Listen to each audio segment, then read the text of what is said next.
என்னோட கூட ஏசாயா 42 அதிகாரத்துக்கு திருப்பம் அடிக்கிறேன். 42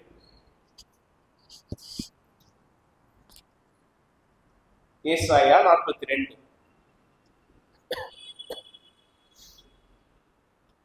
இன்றைக்கு நாம நேரம் எடுத்து 7வது வசனத்தை நாம தியானிக்க போகிறோம். முழுக்க கிடையாது, அதுல இருக்கிற ஒரு பகுதியை மட்டும் நம்ம எடுத்து தியானிக்க போகிறோம். ஏசாயா 42:7 நான் உங்களுக்காக வாசிக்கிறேன். கர்த்தராகிய நான் நீதியின்படி உம்மை அழைத்து உம்முடைய கையை பிடித்து உம்மை தற்காத்து உம்மை ஜனத்திற்கு உடன்படிக்கையாகவும் ஜாதிகளுக்கு ஒளியாகவும் வைக்கிறேன்.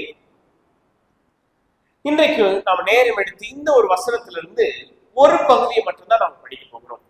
உம்முடைய கையை பிடித்து. இந்த வார்த்தைகளை யாரிடம் சொல்லுகிறார், அதை நாம நல்ல முறையில புரிந்திருப்பது அவசியம். இங்க பிதாவாகிய தேவன் தம்முடைய குமாரனாகிய இயேசு கிறிஸ்துவினிடம் சொன்ன ஒரு வார்த்தைகள் தான் இவைகள். வாசிக்கிற பாருங்க. 7வது, கர்த்தராகிய நான் நீதியின்படி உம்மை அழைத்து உம்முடைய கையை பிடித்து உம்மை தற்காத்து உம்மை ஜனத்திற்கு உடன்படிக்கையாகவும் ஜாதிகளுக்கு ஒளியாகவும் வைக்கிறேன். இங்கு பிதாவாகிய தேவன் ஆண்டவராகிய இயேசுவானவருக்கு சொன்ன வார்த்தைகளை நம்ம இங்க பார்க்கணும். நம்ம போன மாதம் இதே 42 அதிகாரத்திலிருந்து பிதாவாகிய தேவன் கர்த்தராகிய இயேசுவானவரை குறிப்பிட்டு சொல்லும் பொழுது, இவர் என்னுடைய தாசன், இவரிடத்தில் என்னுடைய ஆவியை அமர பண்ணினேன். அது மாத்திரமல்ல, அவருடைய தன்மைகளை குறித்து நம்ம பார்த்தோம். அவர் எப்படிப்பட்ட குணாதிசயத்தை வெளிப்படுத்தினார் என்பதை குறித்து பார்த்தோம். இன்றைக்கு பிதாவாகிய தேவன் ஆண்டவராகிய இயேசுவானவருக்கு செய்த, இன்னும் சொல்ல போனா அவரோடு இருந்து அவரை வாழ்க்கையில் ஊழியத்தில் எல்லா நிலைகளிலும் எப்படி அவரை நடத்தினார் என்பதை நம்ம இங்க பார்க்க போகிறோம். அதுல ஒரு குறிப்பிட்ட ஒரு பகுதி தான் இந்த ஒரு காரியம், உம்முடைய கையை பிடித்து.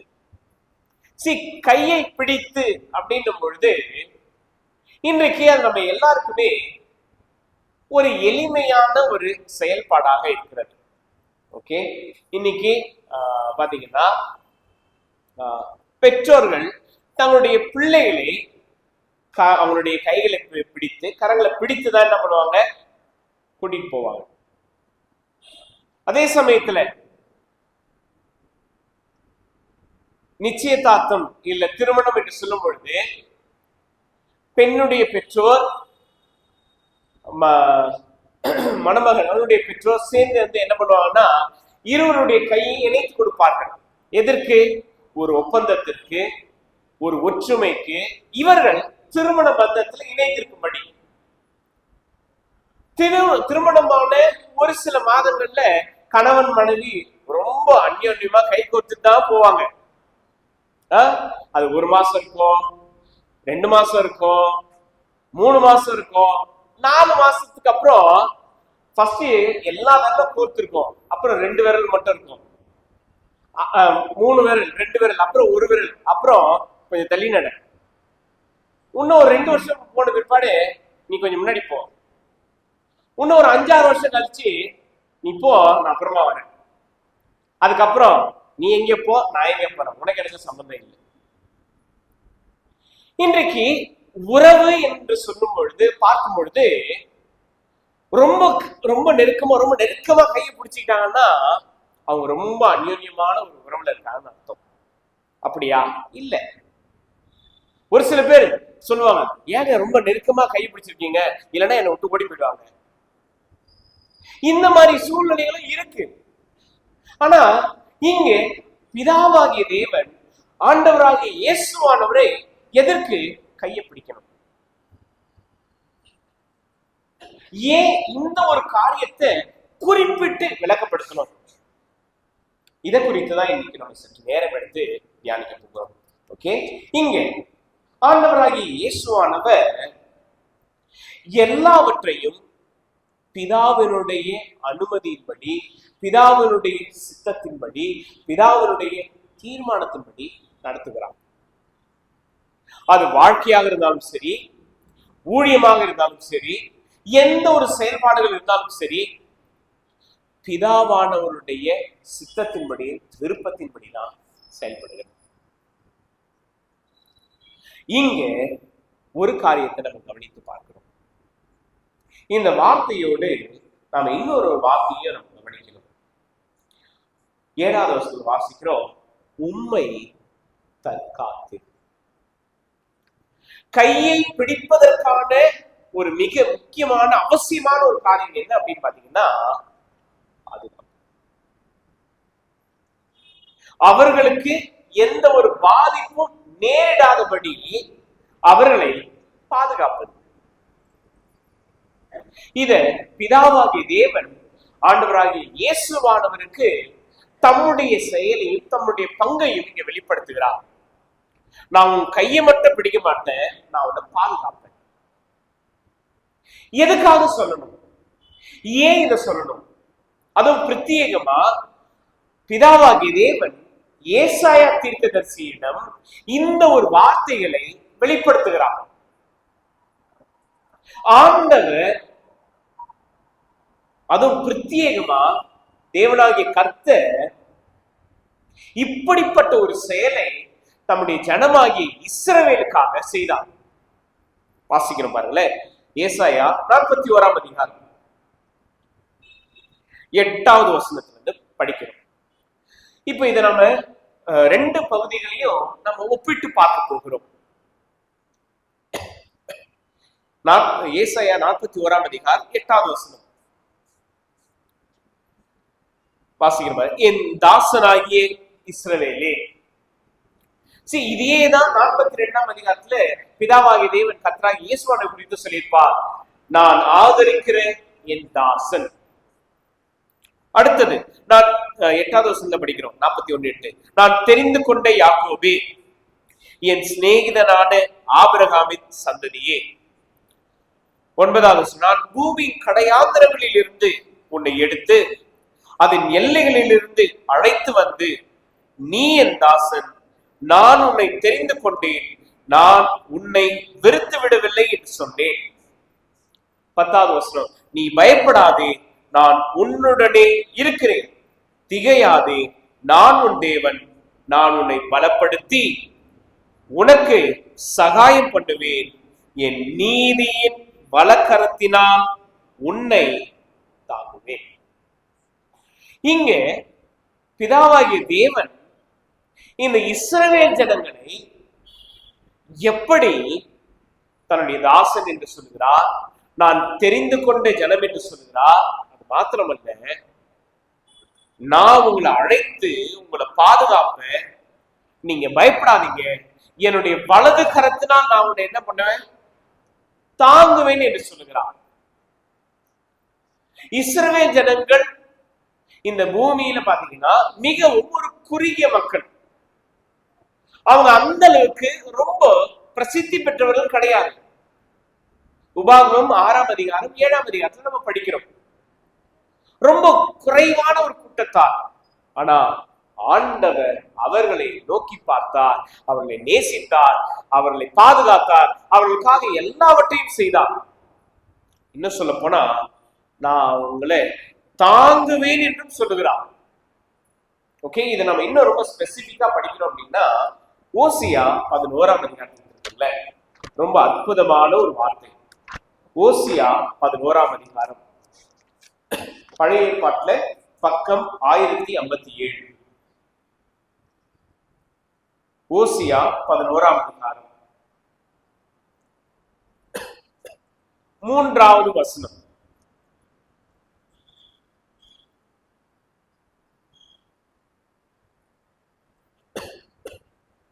ஓசியா 11:3 வாசிக்கிற பாருங்க. 3வது வசனம், நான் எப்பிராயிமை கைப்பிடித்து நடக்க பழக்கினேன்.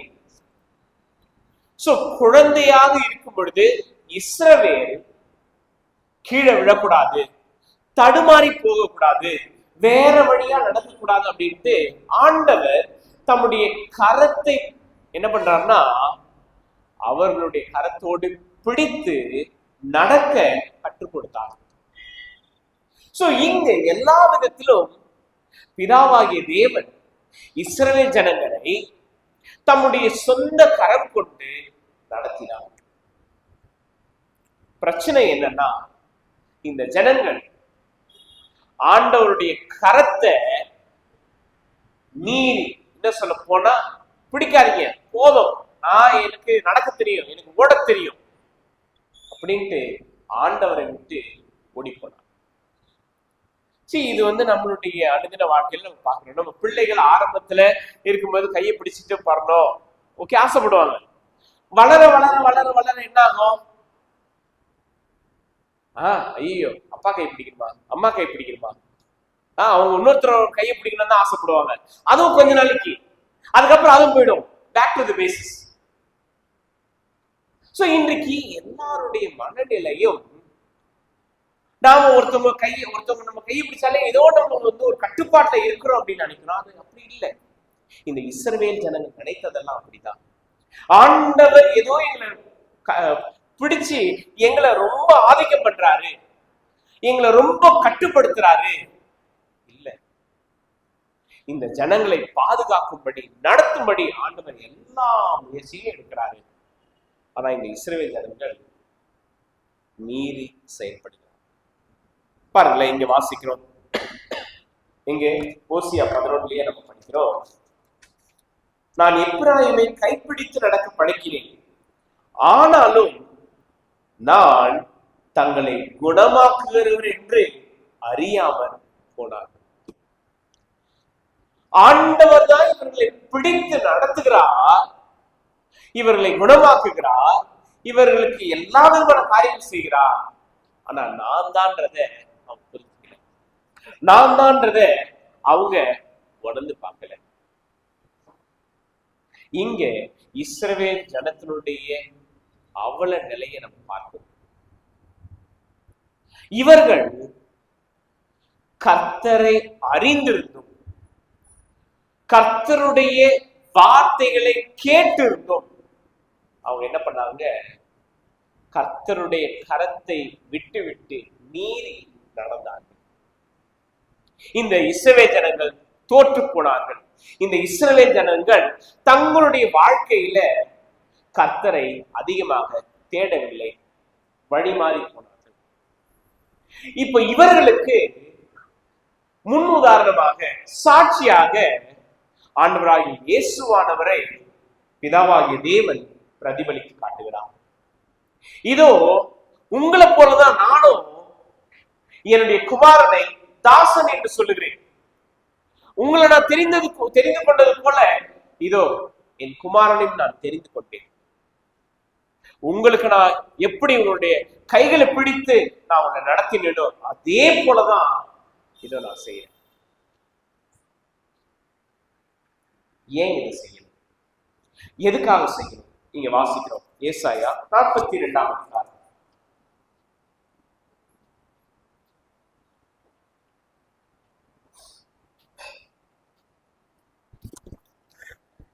ஏசாயா 42ஆம் அதிகாரம்.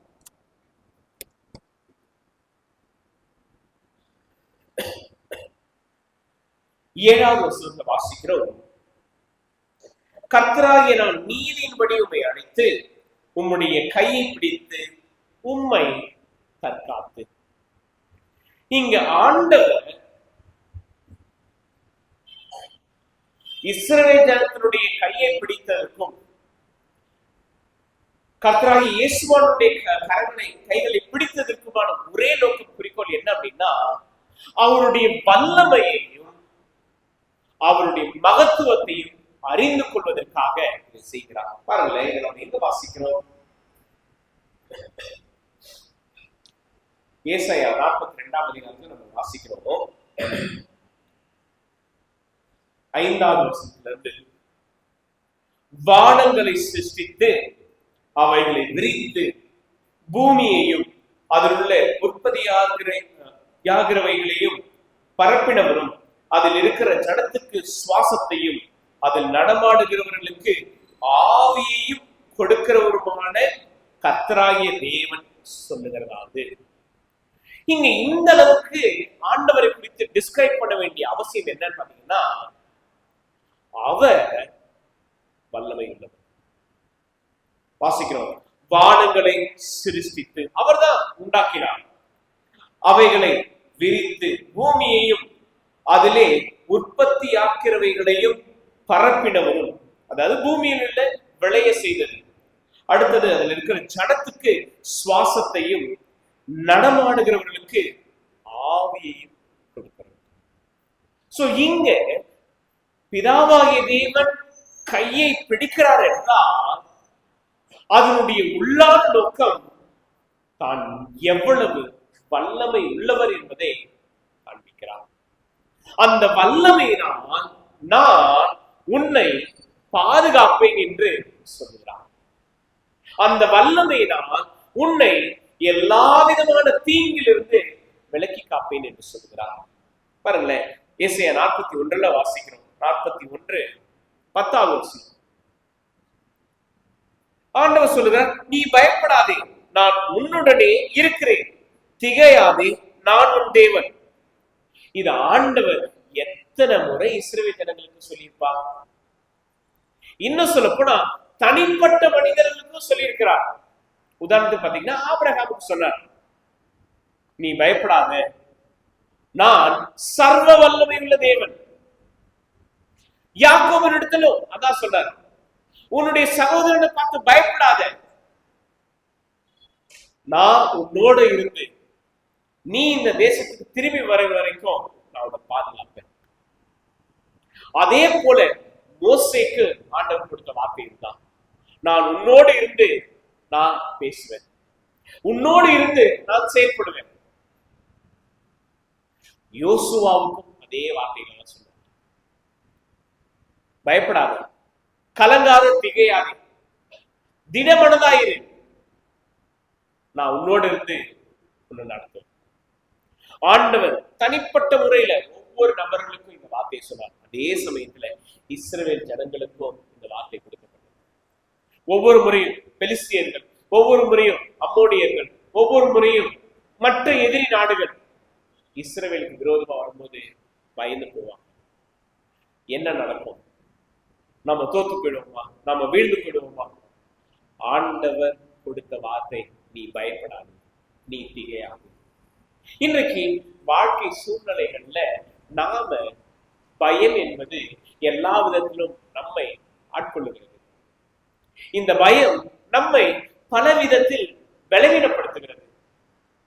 இந்த இஸ்ரவேல் ஜனங்கள் ஒரு ஆழமான ஒரு சத்தியத்தை மறந்து போனார்கள். என்னன்னா, ஆண்டவர் அவருடைய வலது கரத்தினால் இந்த ஜனத்தை பிடித்து கொண்டிருக்கிறார் என்பதை மறந்து போனார்.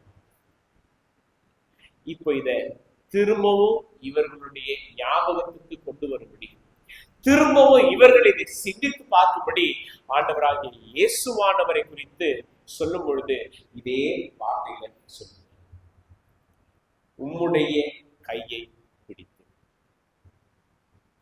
உன்னை தற்காத்து. ஆண்டவருடைய பாதுகாப்பை நம்ம பார்க்கிறோம். அதாவது இங்கே நம்ம 42 ஏசாயா 42 படிக்கும் பொழுது முதலாவது அவருடைய வல்லமை, அவர் எவ்வளவு மகத்துவம் உள்ள ஒரு தேவன், அதை நம்ம பார்க்கிறோம். இரண்டாவது, அந்த மகத்துவத்தினால் நம்மை பாதுகாக்கிறார். மூன்றாவதாக இங்க நம்ம கவனிக்க வேண்டிய ஒரு காரியம், உம்முடைய கையை பிடித்து உண்மை தற்காத்து என்று சொல்லும் பொழுது மிக அற்புதமான ஒரு காரியம் என்ன அப்படின்னா, நீ விட்டுட்டு போனோம்னு நினைச்சாலும் நான் என்ன பண்ண மாட்டேன், உன்னை விட மாட்டேன். நம்ம ஓசியா 11 படிக்கிறோம், அன்பின் கயிறுகளால் கட்டி இழுத்தேன் என்று சொல்லுகிறார். இது யார் செய்வாங்க?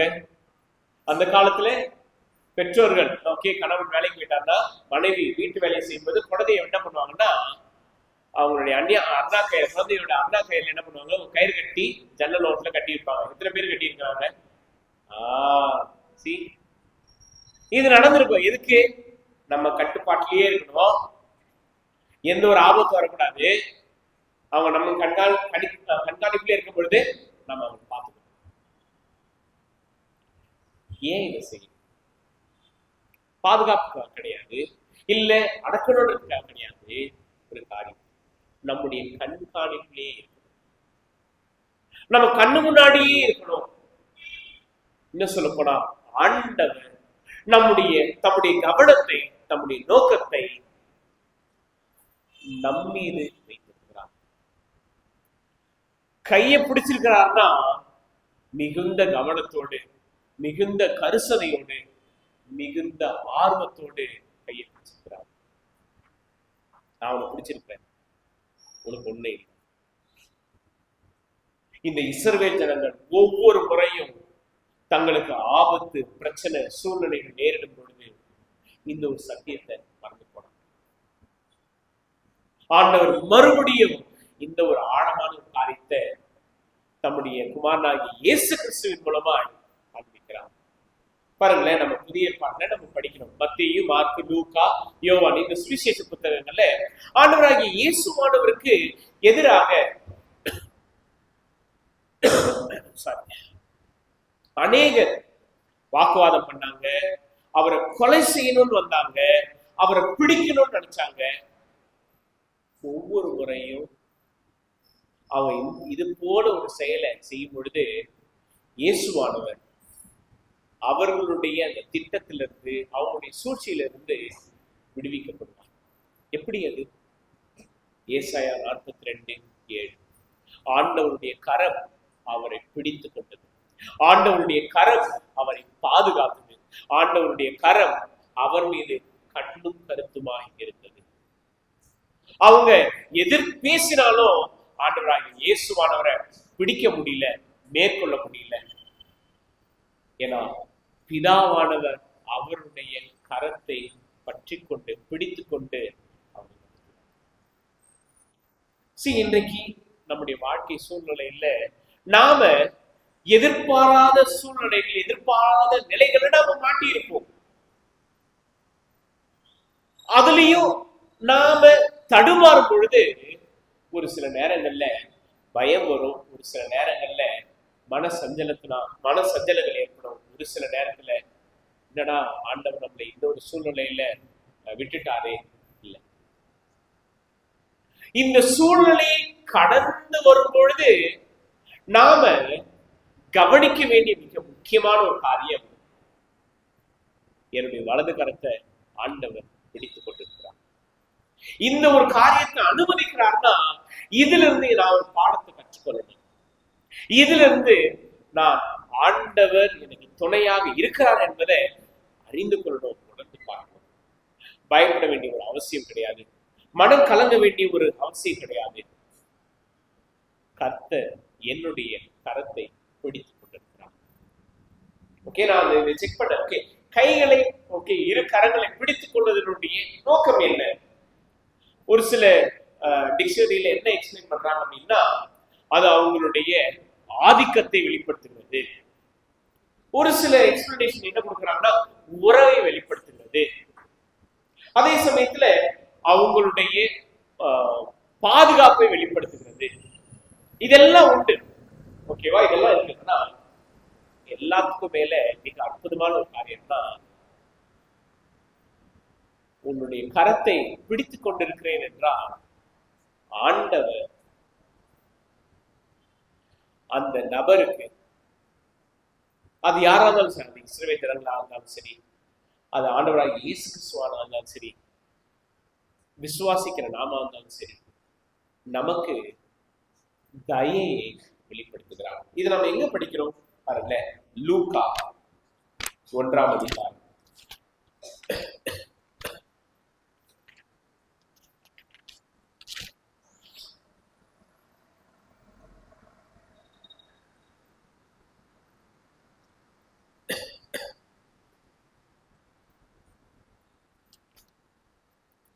லூக்கா 2ஆம் அதிகாரம்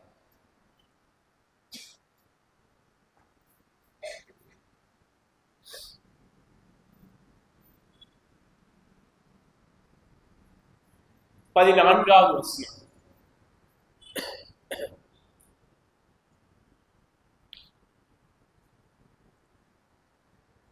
பரம சேனையின் திரள் அந்த தூதனுடைய தோன்றி 14 உன்னதத்தில் இருக்கிற தேவனுக்கு மகிமை, பூமியிலே சமாதானமும் மனுஷர் மேல் பிரியமும் உண்டாவதாக.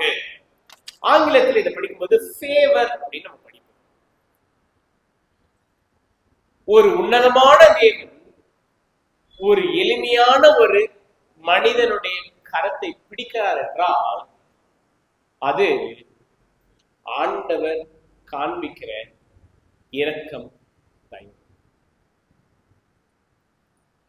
ஒரு உன்னதமான கருத்தை, அதாவது நம்ம இங்க படித்தோம் 42 அவர் இந்த உலகத்தை உண்டாக்கினவர், சிருஷ்டித்தவர், எல்லாவற்றையும் படைத்தவர்.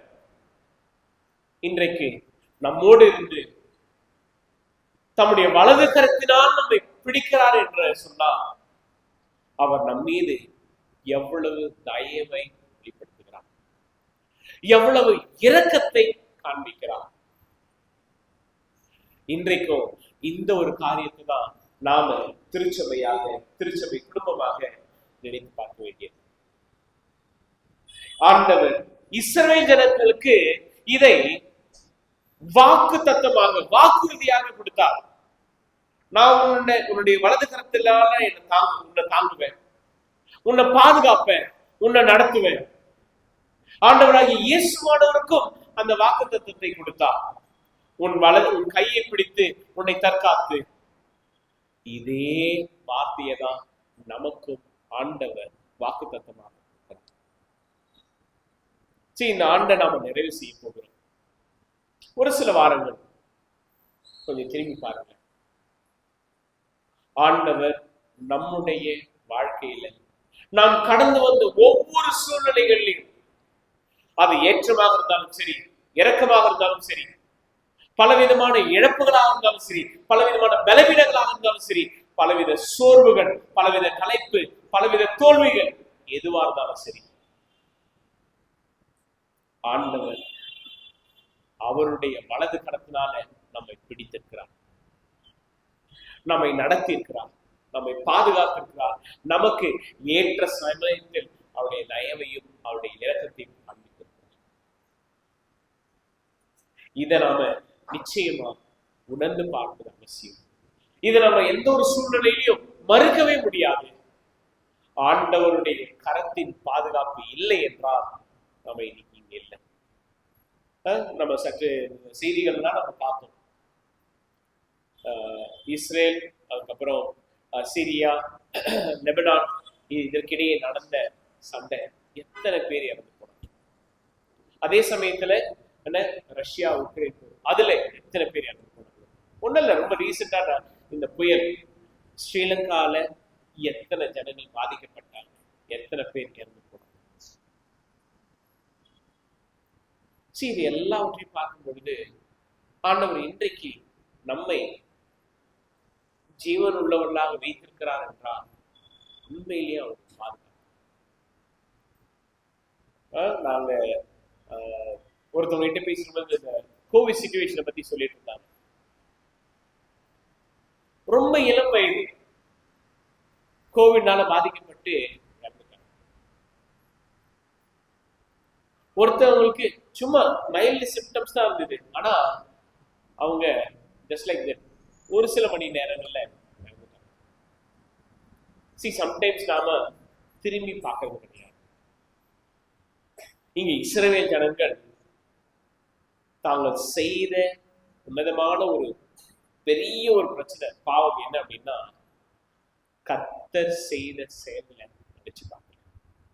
ஆண்டவர் இம்மட்டுமாக அவர்களோடு கூட இருந்தார் என்பதை மறந்து போனாங்க. எத்தனை சூழ்நிலைகள், எவ்வளவு போராட்டங்கள், எவ்வளவு கஷ்டங்கள், இது எல்லாவற்றையும் இஸ்ரவேல் ஜனங்கள் கடந்து வந்தாங்க.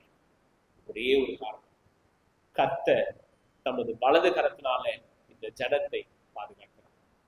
இன்றைக்கும் இப்ப வரைக்கும் ஆண்டவர் அதை செய்கிறார். இஸ்ரவேல் ஜனங்களுக்கு மாத்திரமல்ல, அவரை விசுவாசிக்கிற நம் ஒவ்வொருவருக்கும் கர்த்தர் தமது வலது கரத்தினால நம்மை தாழ்மையார். நான் இந்த வாரம் கேரல்ஸ்ல உண்மையிலேயே நான் அதிகமா சந்தோஷப்பட்டேன். ஏன்னா ஒரு சில பேர் ஏழைகளுக்கு கொடுக்க வேண்டும் என்று கொடுத்தார்கள். உண்மையிலேயே நான் எதிர்பார்க்கவே இல்லை. என்னுடைய நோக்கம், என்னுடைய ஜபம் என்னன்னா, மத்திய 25 நாம படிச்சதை செயல்படுத்துற ஒரு திருச்சபையா இருக்கிறோமா? உண்மையிலேயே நான் எதிர்பார்க்காத ஒரு காரியம். அந்த அளவுக்கு ஏழைகளுக்கு கொடுக்க வேண்டும் என்று இந்த வாரத்துல என்ன 3 கேரல்ஸ், மண்டே, அப்புறம் வெனஸ்டே, ஃப்ரைடே, சண்டே ஒரு நாள். சண்டே வந்து ஒரு சில குடும்பங்கள் தான் போகும். நான் இவங்க சொல்றேன், இந்த 3 நாட்கள்லயே ஏழைகளுக்கு என்று கொடுத்தது கிட்டத்தட்ட 7,000 ரூபாய் கொடுத்திருக்காங்க. ஏன் இதை நம்ம இதை செய்யணும்? எதுக்காக இதை நம்ம செய்யணும்? பாருங்களேன், ஆண்டவர் நம்முடைய வலதுகரத்தை பிடித்து நம்மை தாங்குகிறார் என்றால் நம்முடைய சூழ்நிலை, நம்முடைய பலவீனம் என்னன்றதை ஆண்டவர் அறிந்திருக்கிறார். நம்மை போல இருக்கக்கூடிய மற்ற சகோதரர்களை நினைத்து நாமும் அவர்களை கைப்பிடித்து தாங்கக்கூடியவர்களாக இருக்கிறோம். இந்த வருட கிறிஸ்துமஸ் நமக்கு ஒரு ஸ்பெஷல் கிறிஸ்துமஸ். சீரியஸ்லி கஷ்டப்படுகிறவங்க, அது மாத்திரம் இல்ல, ரொம்ப இக்கட்டான சூழ்நிலையில் இருக்கிறவங்களுக்கு இது நிச்சயமா உதவியாக. ஏன் இதை நம்ம செய்யறோம்? ஏன்னா நம்மளுடைய நோக்கம், நம்முடைய குறிக்கோள், இங்க ஆண்டவர் நம்முடைய கரத்தை பிடித்து நான் உன்னை பாதுகாக்கிறேன், நான் உன் மேல கவனமா இருக்கிறேன், என்னுடைய எல்லா வல்லமையும் குறித்து நான் உன்னை நடத்துகிறேன் என்று சொல்லுகிறான். அவரிடத்திலிருந்து இவ்வளவு நன்மைகளை பெற்றுக்கொண்ட நாம அவர் செய்த செயல்கள் இருந்து ஏதாவது ஒரு காரியத்தை திருப்பி செய்வோம் என்றால் ஆசீர்வாதம். உண்மையிலேயே நான் ஆண்டவர் அதிகமாக நன்றி சொல்லுவேன். அதே போல ஒரு சகோதரன் தன்னுடைய கஷ்டத்திலிருந்து, தன்னுடைய ஏழ்மையிலிருந்து ஏழைகளுக்கு கொடுக்க வேண்டும் என்று கொடுத்தார். நான் உண்மையிலேயே ஆண்டவர் நன்றி சொல்றேன். நம்ம கிட்ட நிறைய இருக்கிறத கொடுக்க இல்லை, தன்னுடைய கஷ்டத்தின் மத்தியிலிருந்து ஏழைகளுக்கு என்று கொடுக்க வேண்டும் என்று கொடுத்தார். ஏன் இங்க நம்ம பார்க்கிறோம், ஆண்டவராகிய இயேசுவானவர் எப்படி பிதாவாகிய தேவனுடைய உன்னதமான சித்தத்தின்படி, செயல்படி எல்லாவற்றையும் செய்து முடித்தார். அவருடைய பாதுகாப்பு, அவருடைய அரவணைப்பு, அவருடைய உறவு இருந்தது. அதை பெற்றிருக்கிற நாம, அதை நாம பல ஆண்டுகளாக நாம் அனுபவித்திருக்கிறோம். நாம திருப்பி அதை எப்படி வெளிப்படுத்த நாம மறக்கக்கூடாது. இந்த ஒரு சத்தியம், பிதாவாகிய தேவன் கர்த்தராகிய இயேசுவானவரை அவருடைய கையை பிடித்து அவரை தற்காத்து நடத்தி இருக்கிறார். ஆண்டவராகிய இயேசுவானவர் நம்மையும் அப்படிதான் நடத்துகிறார். நாம நம்மை போல இருக்கிற ஒரு சகோதரன், சகோதரியை இப்படிப்பட்ட ஒரு கவனத்தோட, இப்படிப்பட்ட ஒரு அன்போட, இரக்கத்தோட நம்ம செய்ய முடியுமா? அப்படி இருப்போம் என்றால் நிச்சயமா நாம் கர்த்தரால் ஆசீர்வாதத்தை பெற்றுக்கொள்வோம். நிச்சயமா நாம கர்த்தருடைய உறவுல நாம் மேலும் வளரக்கூடியவர்களாக இருப்போம். இன்றைக்கும் நாம சிந்தித்து பார்க்க வேண்டிய ஒரு காரியம் இதுதான்.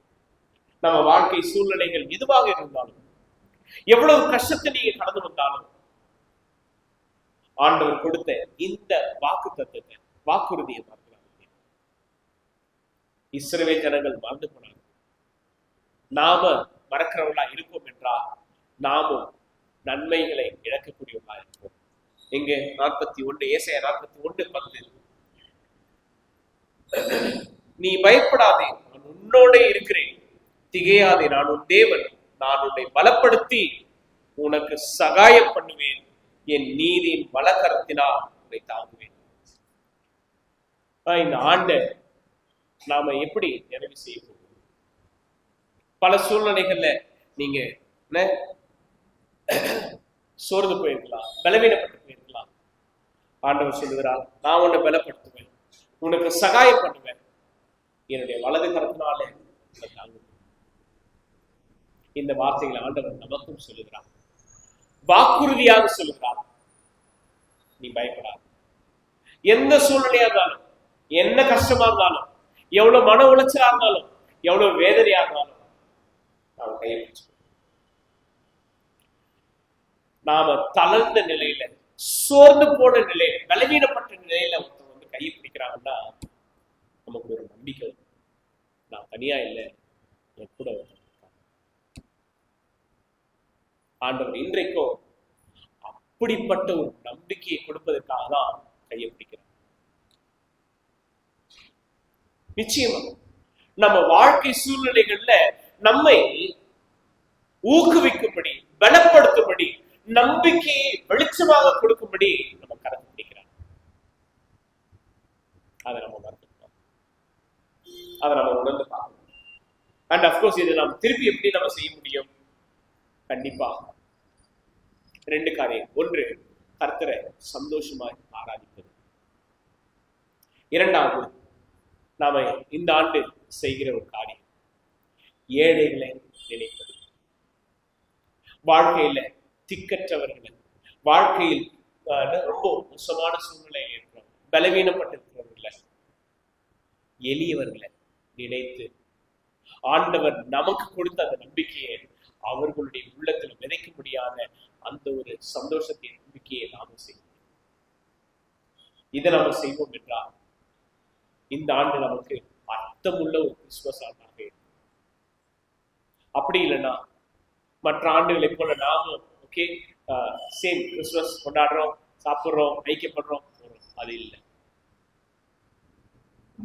ஒரு தளர்ந்து போன சகோதரனுக்கு, இல்ல மிக பலவீனப்பட்ட ஒரு சகோதரிக்கு இந்த நம்பிக்கையின் வார்த்தைகளை, நம்பிக்கையின் ஆண்டவரை,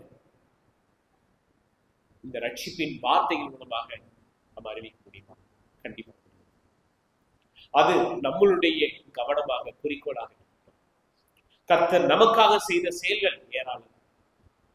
அதை நம்ம பெற்றுக்கொண்டோம், அதை நம்ம எப்படி பிரதிபலிக்க போகிறோம்? உணர்ந்து பாருங்க. கர்த்தர் நம் ஒவ்வொருவருக்கும் அப்படிப்பட்ட ஒரு தாக்கத்தை கொடுக்கட்டும். கண்களை மூடி நம்ம ஜெபம் செய்யணும்.